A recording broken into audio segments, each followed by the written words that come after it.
En el relato del capítulo 3 del libro de Génesis aparece la escena conocida de la tentación. El diablo, aquel ángel que, mirando a Dios y reconociéndolo como Dios, detesta no ser Dios y por lo tanto detesta ser quien es, porque Él es un ángel y Él es lo que recibe de Dios. No solamente lo que recibe de Dios, lo que recibe de Dios, que es su ser, a su vez tiene la infinita capacidad de hacer un despliegue amoroso y creador de ese ser suyo que completa lo que Dios ha dado y que completa a Dios mismo y que completa el sentido propio del acto creador con la gratitud amorosa que recibe el don y lo multiplica desde sí, desde su libertad, desde su decisión. Con lo cual, en el relato mítico, el ángel reconoce a Dios como tal y lo rechaza. Al rechazar a Dios, rechaza el don de su propio ser, se degrada, se corrompe, se autodestruye y queda como un remanente de una voluntad absolutamente resentida que eternamente peregrina en contra de Dios y en contra de sí misma. Bajo la apariencia de una serpiente, el diablo tienta a Eva, dice el relato, en principio inaugurando el diálogo con una mentira. Dios le había prohibido a Adán y a Eva comer de los frutos de un único árbol, que era el árbol del conocimiento del bien y del mal. Y la serpiente inaugura el diálogo con Eva diciéndole, así que Dios les ha prohibido comer de todos los árboles del jardín del Edén. Primera mentira. Y la segunda mentira tiene que ver con que la serpiente le declara a Eva que coman de los frutos del árbol de la ciencia del bien y del mal, porque así serán como dioses, serán como Dios. El problema es que Dios no quiere compartir ese privilegio, por eso los excluye y les prohíbe comer de ese fruto. Hay una acusación sobre Dios, como si Dios fuera alguien que envidiosamente no quisiera compartir algo con los demás para preservar un privilegio exclusivo y ser superior y sentirse superior y prevalecer sobre el resto de los seres que son sus criaturas. Cuando Eva come del fruto y se lo da a su vez a Adán, quien también lo come, el primer efecto es verse uno al otro y verse desnudos y avergonzarse y querer taparse. Etimológicamente, desde el griego arcaico, verdad se dice aletheia, que significa desocultar, revelar, poner en la luz. Es curioso que el primer efecto, luego de desobedecer a Dios y de comer el fruto del árbol de la ciencia del bien y del mal, es mirarse y querer taparse. Querer taparse significa querer ocultarse. Ocultarse es lo contrario de desocultar. Ocultarse es lo contrario de la verdad. Es conservar la situación de culpa ocultándose de Dios y ocultándose entre sí. ¿Qué es lo que se despierta en Adán y en Eva? Se despierta, yo les diría, una autonomía. La autonomía de usar del cuerpo ya no en conexión con el amor, sino en conexión a lo mejor con algo que puede prescindir del amor, como el mero deseo de buscar placer.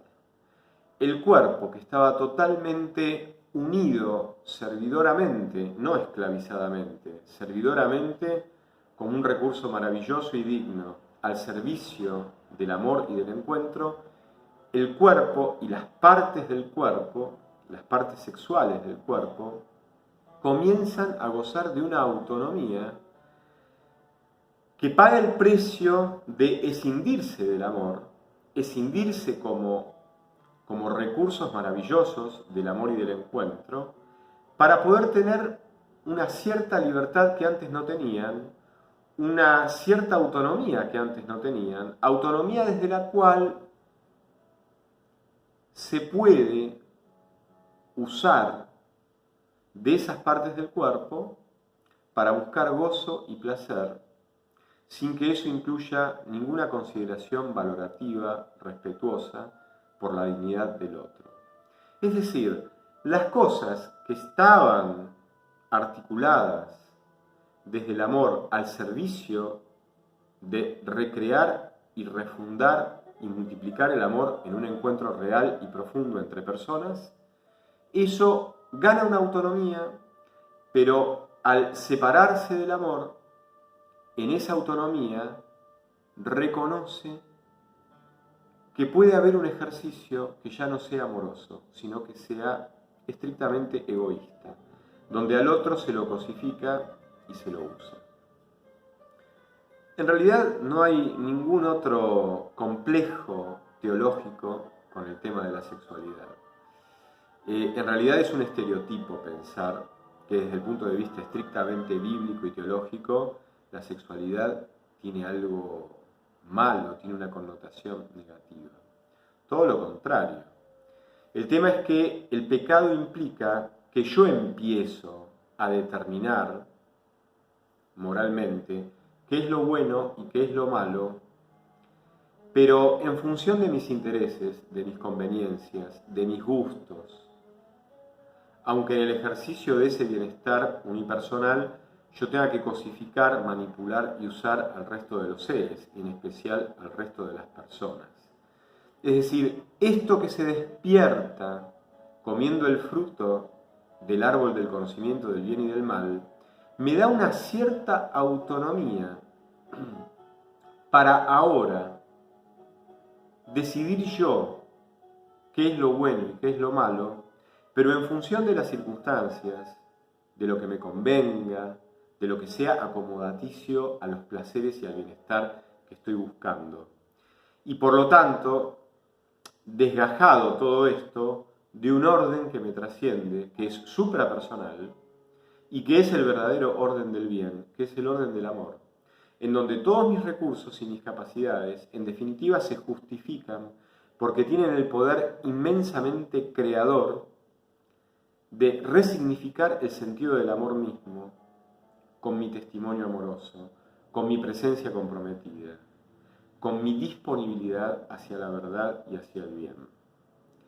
Precisamente, desgajado de Dios, que es el creador, pierdo esa capacidad creadora y amorosa y gano una autonomía, pero que en realidad me sirve para separarme del amor y decidir por mi cuenta, en cada situación, según mi conveniencia, qué es lo bueno y qué es lo malo.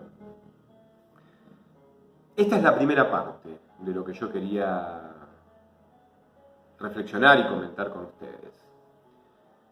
Fíjense que a partir de este relato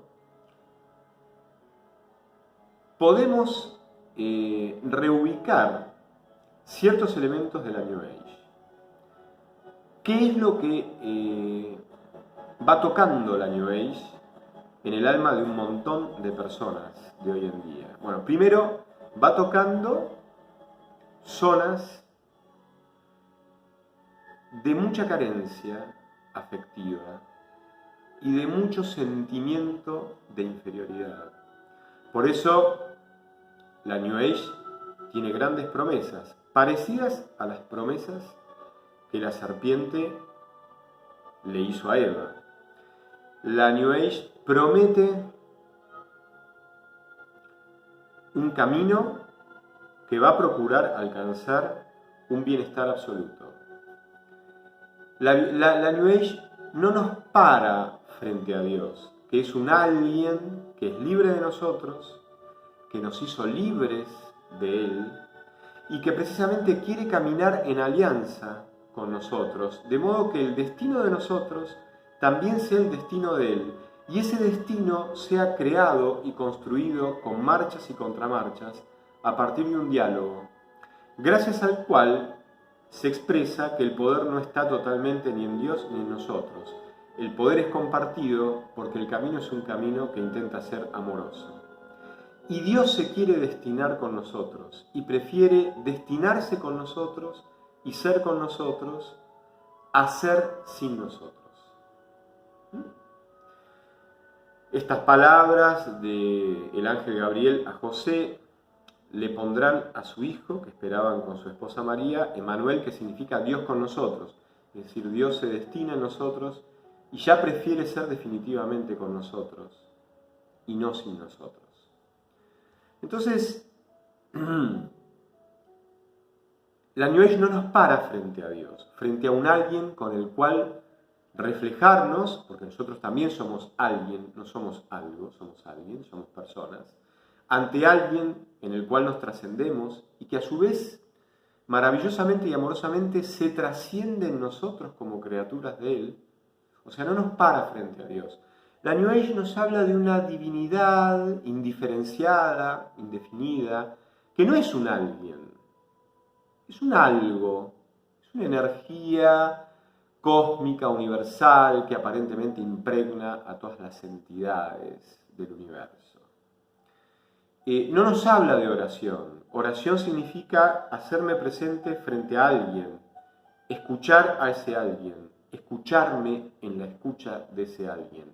Ese alguien amoroso, pero libre, que comprende, al cual soy semejante y por lo tanto puedo ser responsable. Puedo hacerme cargo de lo que necesito, puedo hacerme cargo de mis preguntas, pero también puedo ser requerido a responder, porque cuando soy llamado a ser responsable, es mi respuesta y no la de otros, la que obra y la que es indispensable para que se obre el bien y la justicia. Un bien y una justicia que están mucho más allá de mis conveniencias, sino un bien y una justicia que son trascendentes, que nos trascienden, que me trascienden, que no se acoplan a lo que me conviene. Entonces, esa es la oración. La New Age reemplaza la oración por meditación. La meditación es, en el fondo, un diálogo conmigo mismo, que teóricamente me tiene que llevar a un yo más profundo, aunque siempre el yo que interpreta el camino hacia este yo más profundo es el único yo que tengo a mano, que es el yo de mi experiencia inmediata, con lo cual no se sabe bien cuándo aparece el yo profundo, porque siempre el yo empírico de la experiencia inmediata es el que camina y el que va interpretando. Pero además, en esta meditación, el objetivo fundamental es sentirme bien, sintonizar con el universo, que no haya contrariedades, que no haya desequilibrios, que no haya nada de eso. El gran objetivo es el bienestar. Con lo cual, en la meditación New Age yo nunca salgo de mí. Yo no estoy frente a un otro que me interpela, pero que amorosamente me interpela y me invita a interpelarme. En mí lo que tiene que suceder es un alineamiento que me dé un bienestar y una paz. Y es algo que en el fondo depende de mí. La New Age nos quiere convencer de que como somos parte de lo divino, también somos dioses. Es decir, es lo mismo que la serpiente hizo con Eva, queriéndola convencer de que si comía del fruto de la ciencia del bien y del mal, iba a ser como Dios. Entonces, la New Age también nos quiere convencer de que somos pequeños dioses. Por eso, como el objetivo fundamental es el bienestar propio, es necesario que también se cuele algún elemento oriental, hinduista, budista. Soltar lo que sea, porque primero tenemos que priorizarnos y preferirnos sobre todas las demás cosas, porque primero tenemos que ser nosotros. Soltar lo que sea, porque primero tenemos que ser nosotros, priorizándonos siempre, prefiriéndonos siempre. Resulta muy contradictorio, a partir de estos enunciados casi axiomáticos, cómo al mismo tiempo, desde ese punto de vista tan narcisista, hay personas que desde esta postura New Age se atreven a hablar en contra del ego, cuando en realidad no hay algo más egocéntrico y narcisista que esto de prefiérete, priorízate. Entonces, en el fondo, lo que la New Age me propone es convertir el mundo, las circunstancias y las personas como entidades que están en un shopping donde yo voy con un carrito y elijo lo que me gusta y lo que me hace sentir bien. ¿Qué lugar tendrá el otro? ¿Qué valoración realmente tendrá el otro? ¿Qué lugar verdadero, digno y elevado tendrá un otro? Si mi objetivo es alinearme siempre, soltando lo que sea, para yo sentirme bien, porque supongo que formo parte de una divinidad indiferenciada y energética que inunda el universo y que por lo tanto me convierte también a mí en divinidad. Evidentemente en un camino así no puede haber compromiso, no puede haber responsabilidad. Yo les diría que ni siquiera puede haber un mínimo grado profundo de libertad, porque no hay ningún grado profundo de libertad en donde yo no pueda hacerme cargo del otro, del lugar que ocupa el otro, de mis compromisos asumidos, del camino amoroso que me interpela desde una verdad que está más allá de mis conveniencias acomodaticias, porque me señala un camino del bien y del amor que trasciende los intereses puramente individualistas y tal vez egoístas. Con lo cual, para terminar, esta tragedia que ha ocurrido a la salida de este lugar bailable en Villa Gesell, estadísticamente los números abruman en cuanto a la vincularidad que hay entre cierto tipo de lugares bailables, canchas de fútbol, etc., y tragedias donde aparecen escenas de tribalismo criminal, cierta tribu persigue a otra, cierta actitud en masa persigue a supuestos enemigos para autoafirmar una identidad que siempre es masiva y que nunca es personal.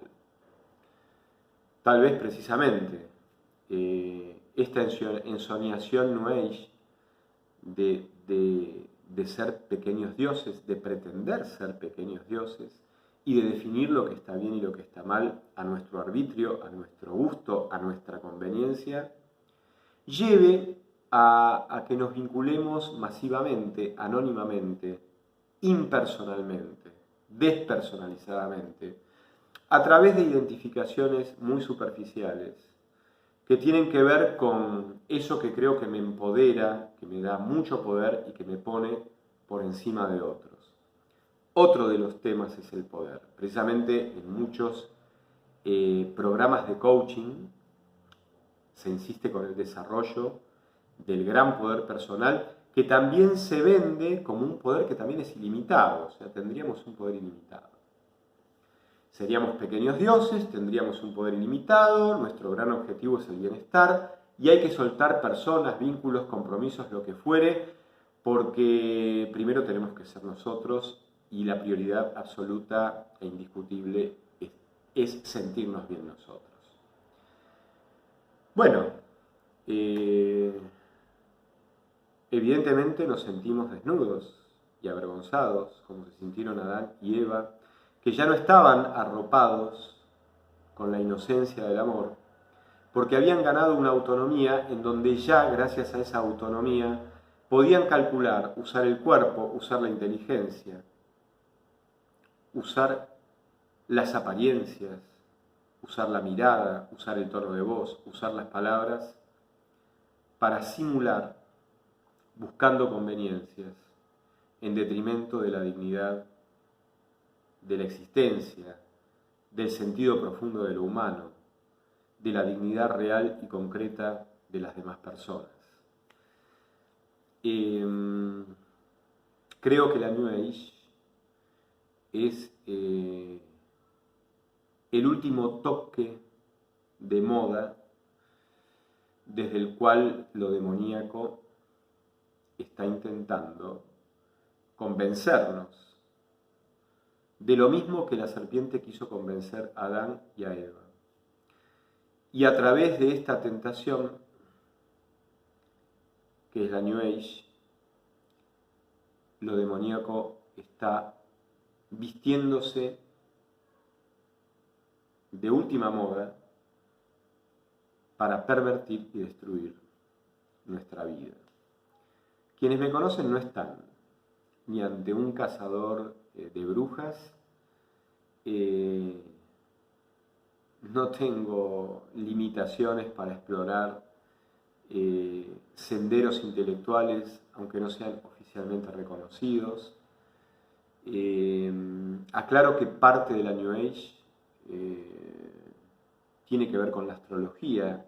De hecho, yo me he abierto a indagar sobre la astrología, a ver qué bases epistemológicas y qué tesoros a lo mejor nos aguardan desde la astrología. Creo que hay una riqueza indiscutible, pero por supuesto, todo tiene que estar después vinculado y asociado a un paradigma mucho más grande. En ese paradigma más grande, lo que no puede hacerse es confundir la dimensión espiritual, inteligente y libre, con la dimensión puramente energética. Si la astrología va por un camino holístico y energético, nosotros somos simplemente el despliegue predeterminado en nuestra carta natal. Y no somos otra cosa.